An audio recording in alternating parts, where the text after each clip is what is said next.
Welcome to the Tech Egg. Don't get scrambled. Enjoy the video. You start by making sure cellular data is active and your iPhone is charged or connected. Open Settings and tap Personal Hotspot. Toggle Allow others to join to enable sharing.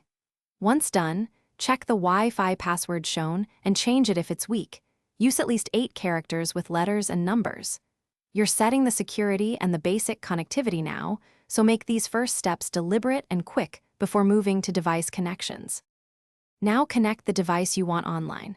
For Wi-Fi, choose your iPhone name in the other device's network list and enter the hotspot password.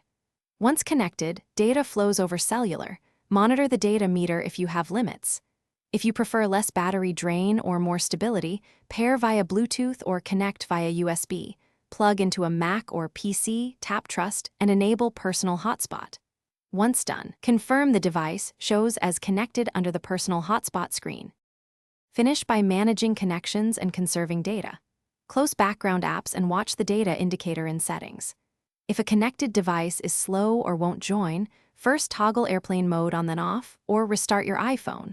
Once done, check cellular right arrow cellular data options to switch 4G versus 5G if needed.